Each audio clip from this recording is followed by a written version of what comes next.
Welcome to Spinal Moves, a Canadian series about activity-based therapy, an intervention used to improve recovery for people with spinal cord injury.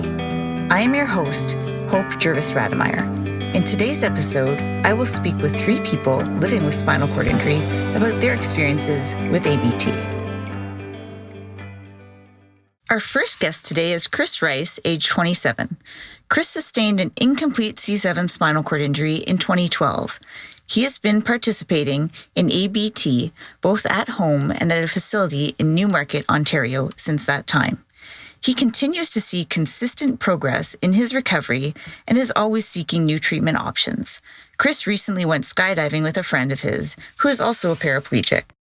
Welcome, Chris. So my first question for you is, how did you first learn about activity-based therapy? I learned about that when I was laying in a hospital bed in Lyndhurst Rehab in Toronto. A guy walked in, or he didn't walk in, he rolled in. Around my age, he introduced himself as Scott, and he actually goes to a facility that's 10 minutes away from where I'd be living when I left the hospital, called Walk It Off. And he told me about what they do there, and that's basically where my introduction was. I've actually read about a few of your feats, including dancing with your best friend on her wedding day and doing the edge walk on the CN Tower. And recently you actually sent me a photo of yourself skydiving. So obviously you need to be adventurous and confident to do a lot of these things. But aside from that, has ABT helped you with these accomplishments? Oh, absolutely. The greatest thing I've ever done was that dance at the wedding. That's something, at the beginning of my injury, nobody thought it was possible. Without ABT work, without, the standing and squatting, obviously, I would have never been able to do that. So focusing on those muscles and trying to get them back just allowed me to do that and many of the other, kind of crazy out there things I've done over the past few years. Yeah, that's amazing. So I know that you learned about ABT really early on. I'm wondering, was there a moment when you decided that you should use ABT instead of another type of exercise or therapy? Yeah, for me, I don't know if it was one particular moment. I'd maybe call it a process. The great thing was that as soon as I was injured, I had a huge support base already. So I had family and friends. They were kind of gently, not really pushing me, but helping me stay motivated. So that kind of, opened up my mind and said, I'm in this situation. There's nothing I can do about it. But what I can do is try to improve and try to regain anything that I can. Interesting. So I understand that you're kind of unique. You do your ABT at home, and you actually have a home setup. So can you tell me what made you decide to do that, and maybe a little bit about your home setup? Sure. Yeah. So the main reason, there's actually 2 main reasons. I moved home to Nova Scotia, and there's not much as far as access to ABT here. There's a facility in Halifax, but that's 2 hours away from me. So that's prohibitive, and cost is the other thing. ABT is, just like most physiotherapy, is really expensive if you're going to do it for a long period of time. And I wanted to be able to kind of get back into a normal groove of life, start working and things like that. My setup at home, I have parallel bars. I have a lot of traditional gym equipment that you would use for lower body. I have, a knee extension flexion machine. I have a leg press or a total gym, things like that. And then I also have upper body machines like cable machine and free weights. What is maybe one piece of equipment that you have at home that you might recommend people use for ABT, or if maybe they're considering getting a home setup? What is one piece of equipment that you recommend they buy first? For me, the biggest and best piece of equipment I've had is my parallel bars. I have like an 8-foot length of parallel bars in front of a window. I use those far and away more than anything else. I'm in them multiple times a day. The greatest thing about them is they allow me to try exercises and weight bear and kind of take myself to exhaustion without the risk of falling. If anything happens, if my legs fatigue or I throw a spasm, I can grab onto the rails and they'll catch me and I can hold myself up. So it's half the safety aspect and half just the functionality. And so then you can just do your ABT by yourself and you don't need to have someone there at all? Yeah, exactly. And I have friends that I kind of speak with that are in that profession, so they can kind of help me with progressions. Great. So I'm sure you've heard about HIIT, or high intensity interval training. So for people who don't know much about ABT, how would you compare ABT to high intensity interval training? So I don't have much personal experience with that. mostly because my cardio endurance is not very good, and that's kind of due to my injury. I would usually put them on separate categories. Oftentimes I would combine the two of them. So with lower body, I might do, especially with squats, I might just do as many as I can, as quickly as I can, to kind of train those legs, and then take a break. With your perspective now, having done ABT, when do you think is the best time to introduce it after someone's had a spinal cord injury? I think as soon as possible. Obviously there's an adjustment phase where when people receive or sustain a new injury, there's a huge mental and physical adjustment to that. And they have to not really come to terms, but just learn how to exist in that situation. Going to the bathroom, everything changes. But I think it's really important to try to get in there early, to keep the motivation up, and to try to not let them spend too much time sitting there just feeling like there's no hope. So I think as early as possible is my answer for that. With all this talk about ABT, I'm just curious to find out, what's your next adventure? What's your next goal? Well, the only daredevil thing I have left in my mind is to drive a race car around a track, whether that's my own car, or whether someone's crazy enough to let me drive theirs.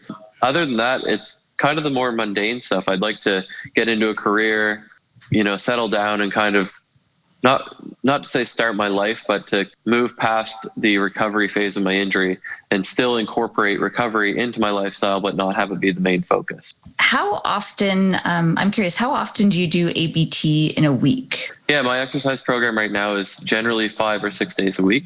I kind of have 3 separate categories. One is ABT, lower body focus. The second would be upper body focus, traditional exercises.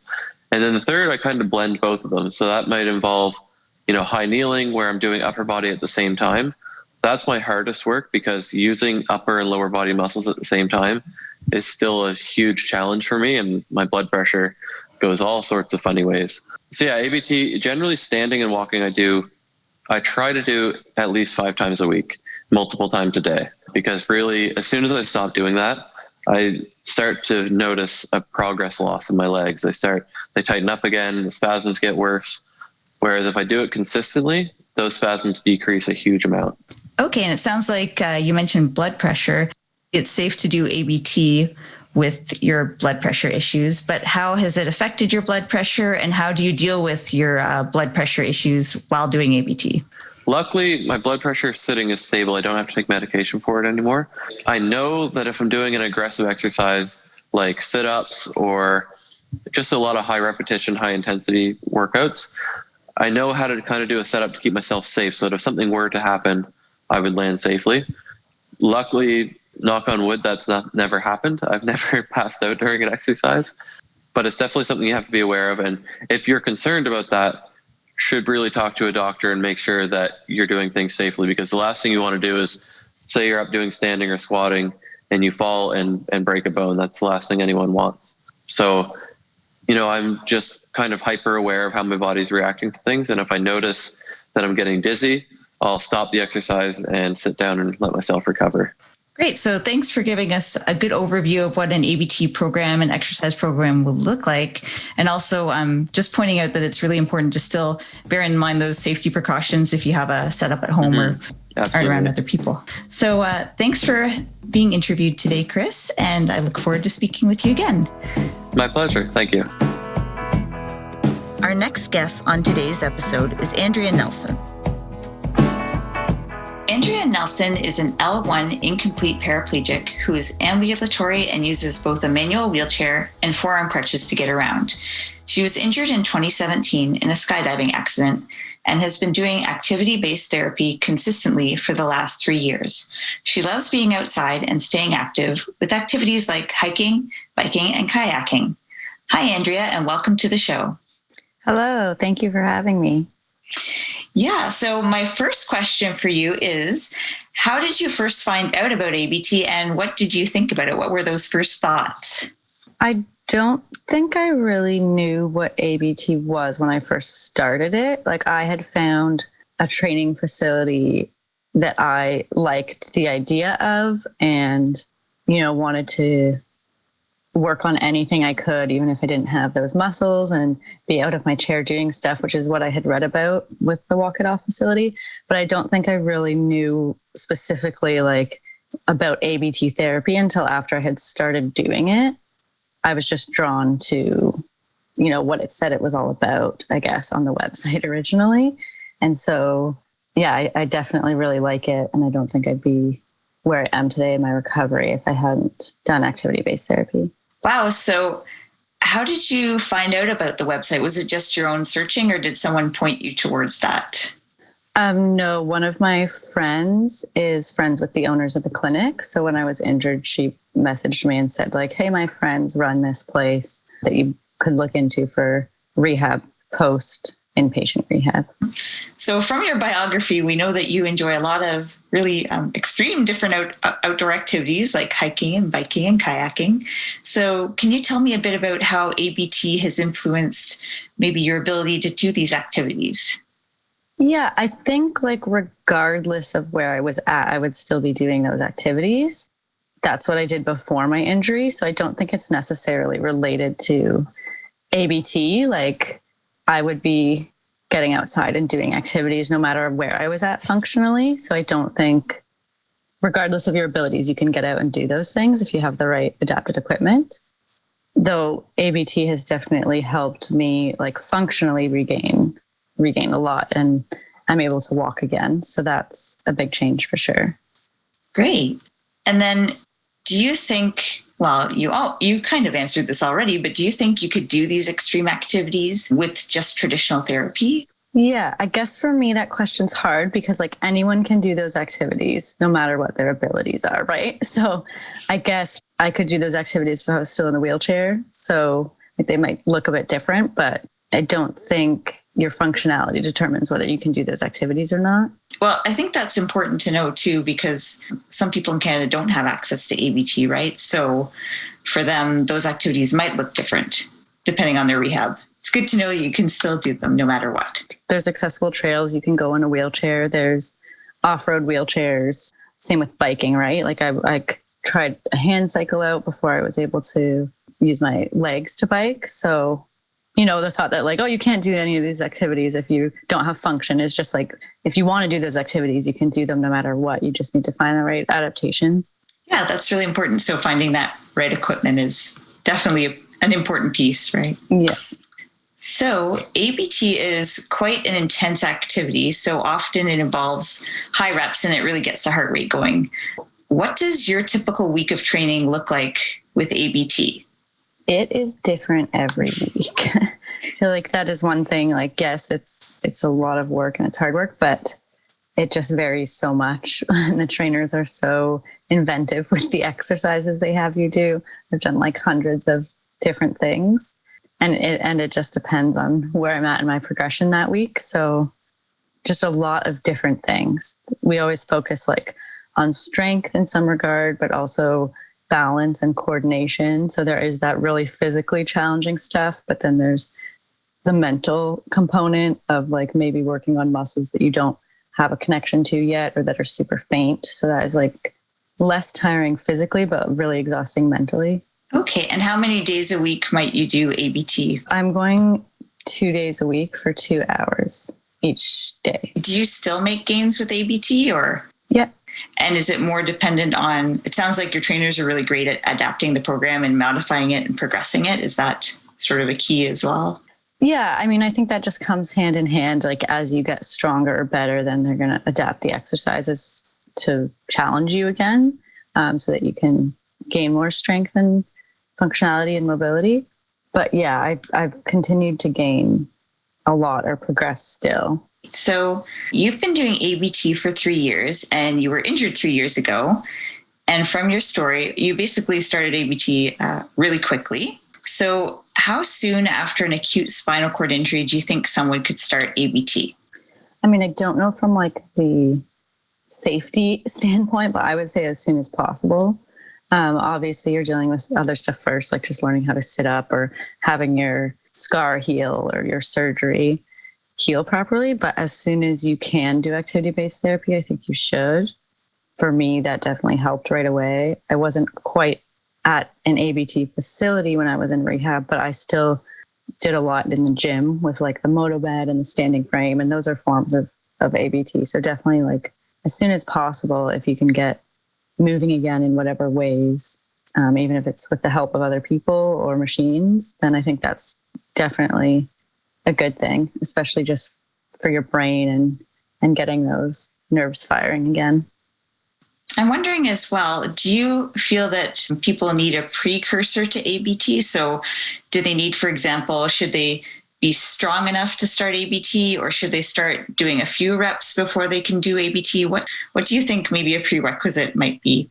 I don't think anything other than a safety point of their surgery is healed up and they're not at risk of dislodging anything bone wise. But no, I think the whole point is that you don't have anything and you don't have any strength. Like when I started, I, was fully paralyzed below the waist. I didn't have any strength, but the whole point is they work on that and regaining those connections from nothing. So for me, that's why I wanted to do ABT, was they're going to work with you when you don't have those muscles yet. So that was the important part for me. So I don't think there's really a precursor other than, general health and well-being that would allow you to participate in some more rigorous activity. So you went from that to going to walking, to going to all these extreme sports again. So those are some great stories. And is there anything else you'd like to tell us about ABT? I think it's just really amazing what it can do and what I've seen everyone kind of at the clinic that I'm at progress. So for me has been an amazing thing to get walking again and to regain all of this function. But anything that you can gain back after the injury, I think is worth a shot at trying. And ABT really doesn't seem to have any negative benefits from my perspective. If you're healthy enough to participate, you need patience and a strong mind, but that's with most things. And the trainers are really good at keeping you motivated. I just highly recommend it to anyone who's thinking about it. And it's, I think, where the future of research for spinal cord injury rehab is going. Thank you so much for being on the show, Andrea. It was a pleasure to have you, and all the best on your next adventure. Thank you for having me. Our final guest today is my co-host, Anita Kaiser. Anita Kaiser is a Vanier Scholar and doctoral student in rehabilitation sciences at the University of Toronto. Her research specializes in the development of tools to track participation and performance for individuals engaged in activity-based therapy. Anita is the Director of Research for the Canadian Spinal Research Organization and a research trainee at KITE Toronto Rehab University Health Network. In her spare time, Anita models for Izzy Camilleri's IZ Adaptive Clothing. Welcome, Anita. Hi, thank you for having me, Hope. Hi, Anita. So my first question for you is, who introduced you to activity-based therapy? I was at a fundraising event and I met a woman there who owns an ABT clinic out in the community. And so she told me a bit about her facility, and I was really intrigued because the therapy that she told me about is quite different from the therapy that I experienced when I was in rehab several years ago. So what's unique about it is basically 20 years ago when I was in rehab, it was very much conventional rehab where the focus was on strengthening the muscles that were innervated above my level of injury and passive stretching below, and then really just focusing on trying to be as independent as possible with my activities of daily living. But activity-based therapy is really focused on promoting recovery. So that was really sort of interesting and exciting. And I was pretty skeptical about it, about the likelihood, at least for me, of gaining back any return in function because I am a quadriplegic and I have a complete injury. So no feeling or sensation below my level of injury. And I've been injured for 20 years, so a really long time. And I've been very neurologically stable. So I figured that the chance of getting anything back was probably highly unlikely. But I was really curious and I was guardedly optimistic. So I decided to go for a tour of her facility and then try it out for myself. Interesting. So you mentioned a bit about your spinal cord injury presentation. So can you tell me a little bit about the ABT you like to do, but also how has ABT affected your spinal injury presentation? Sure. So I definitely noticed a few changes for me. So I think the biggest thing I'll say is I obviously don't do any upper extremity fine dexterity function. So I haven't noticed huge gains for me in terms of being more independent in my activities of daily living. But with the core strengthening that I've been doing, it's actually helped me to sit up straighter. So I've actually made adjustments to my wheelchair to sit up straighter, so I'm not as reclined. And that's actually helped reduce a lot of the neck and shoulder pain that I've had. So that's been really great. I've also neurologically strengthened my triceps. So I think my triceps originally scored around a 1 or 2, and now they're up close to a 4. So it's significantly helped my transfers as well. The other thing that I've noticed too is some sensation changes. So I've noticed temperature sensations, not surface sensation below level injury, but for example, if I put like a hot plate on my lap, I'll feel heat deep inside below the surface of my skin, so deep in the tissue. And I can also sense cold deep in the tissue.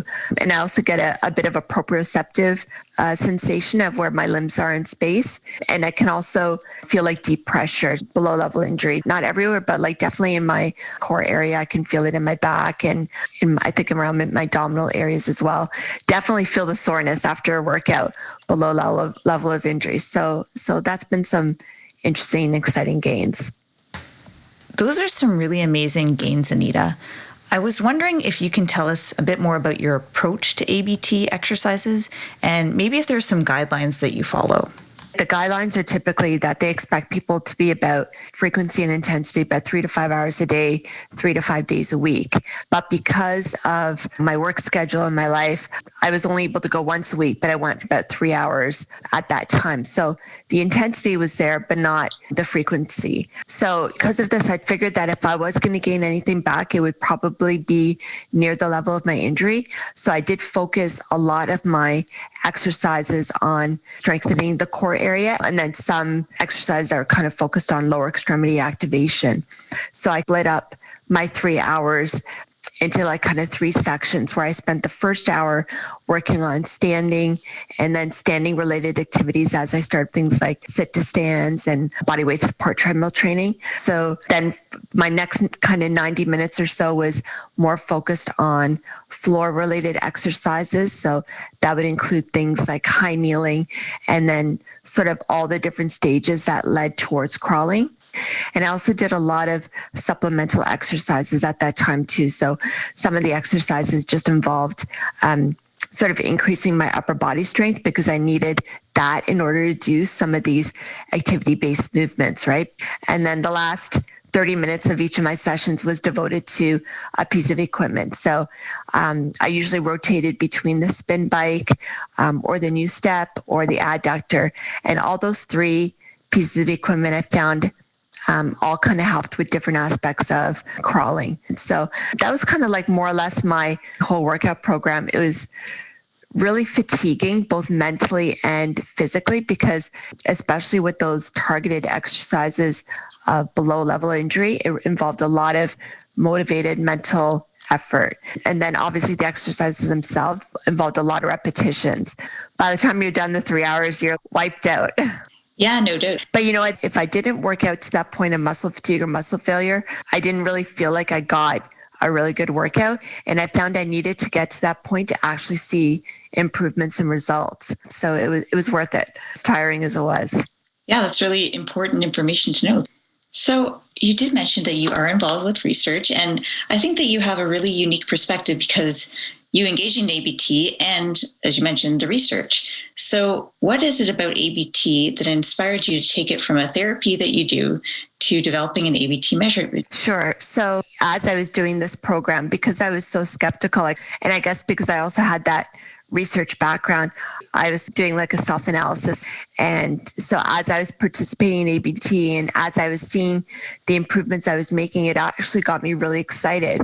And so all these different questions started popping up in my mind. So, I kept thinking about, well, if I'm making these improvements, are other people with spinal cord injuries getting the same result? How would level and severity and time post-injury affect outcomes? Because I would consider myself to be a worst case scenario. So does that mean someone who has an incomplete injury or someone who's more newly injured, are they actually getting even more improvements than me or even at a faster rate? And I was also really curious because I knew that the guidelines stated 3 to 5 hours a day, 3 to 5 days a week.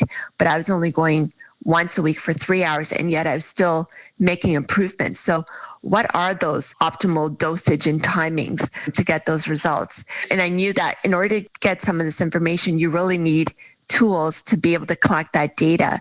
And I knew that there were no standardized measurement tools that were out there to do that. So that's how I got sort of interested in actually developing tools for this.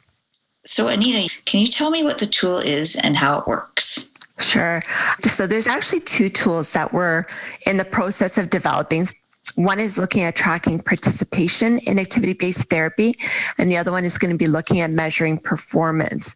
So the one that we're really focused on right now is the tracking tool for participation. So basically what individuals are doing within their sessions. And that would include things like tracking the intensity and the frequency and the duration of their sessions, and also within each of the exercises themselves. So the number of sets and repetitions, there's weights involved, there's equipment that they're being used, what exercises specifically that they're doing.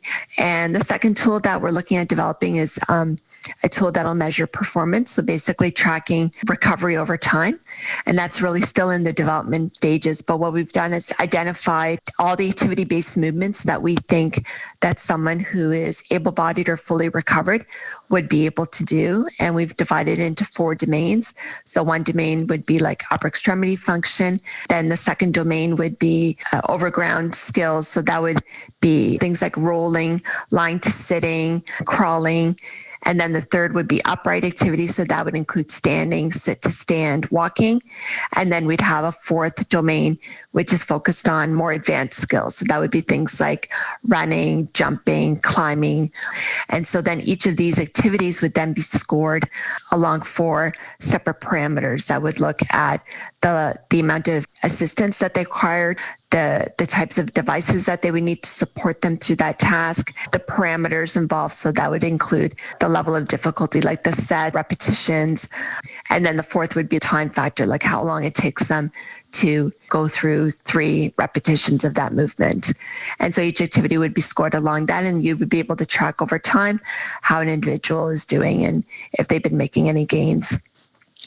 Interesting. So just one last question for you today, Anita. So if you could speak to therapists in Canada right now, and you are, what would you say to them about delivering ABT to their patients with spinal cord injury? Oh, that's a great question. So I think, first of all, I would probably just say simply that one thing I've recognized over the years is that rehab really never ends. You know, I think initially people always think that you get injured, you go through acute care and you're in an inpatient setting, and then you might do a bit of outpatient rehab for a few months or so, and then that's it, and you go back to life. But really, I think you can keep going with rehab and consistently still see improvements. So something that people should consider, like once they leave, not to just stop and go on, but seek out either outpatient therapy or community-based clinics where you can continue to strengthen and hopefully improve yourself in whatever way you can. I think the other big things is for therapists is to recognize that the difference really between traditional and conventional therapy versus ABT is that idea that people, regardless of their level, severity, and time post-injury, have a chance of making functional gains. So recognizing that and maximizing people's potential is important. And the other thing that I've recognized too, just through my own therapy, is for the most part, I don't use a lot of fancy, expensive equipment. I do a lot of my therapy just with very simple, low-tech devices. So that's something for therapists to consider. They're in a clinic that has limited resources and availability to purchase these types of equipment, or even for individuals who are going to a home setting and may not have a community-based clinic near them. There's a lot of opportunities for continuing with ABT within a home-based setting or within a clinic with minimal resources and minimal technology. Creativity has definitely been a huge aspect of ABT. There's such a wide variety of exercises that can be incorporated into someone's therapy program. And then I think the last thing really is the mental health aspect. So what's really amazing about ABT is it gives people hope. Whereas people once thought that spinal cord injury meant that you're never going to walk again and there's no hope of recovery. Now it's giving you that opportunity that there is hope that you can make gains. There's a potential for everyone to make some sort of functional improvement. And so that hope for the future really helps people to cope with their present condition, especially for those individuals who've just recently been injured. To have that hope that there's a chance for improvement is great. Those are some great suggestions and definitely some great messages. I'd like to thank you for being on our show, and good luck with all of your research. Thank you. Thanks for listening. Our next show is a special feature with 3 guests: an occupational therapist from British Columbia, a physical therapist from New Brunswick, and a kinesiologist from Saskatchewan. Ask others to tune in and find out what these clinicians have to say about ABT. Speaking of tuning in, you can link to Spinal Moves and get more information about ABT and the Canadian ABT Community of Practice at praxisinstitute.org. Or you can also listen to Spinal Moves on Apple iTunes, Spotify, and other popular platforms. This series is brought to you by the Canadian ABT Community of Practice. It is sponsored by Praxis Spinal Cord Institute, a Canadian-based not-for-profit that leads global collaboration in spinal cord injury research, innovation, and care. Special thanks to the Saskatchewan Centre for Patient Outreach. Spinal Moves was created by Hope Jervis Rademeyer, produced by Hope Jervis Rademeyer, Praxis Spinal Cord Institute, and Anita Kaiser. The information provided on Spinal Moves is of a general nature and cannot substitute for the advice of a medical or healthcare professional. The opinions expressed on the show are solely that of the host and individual contributors.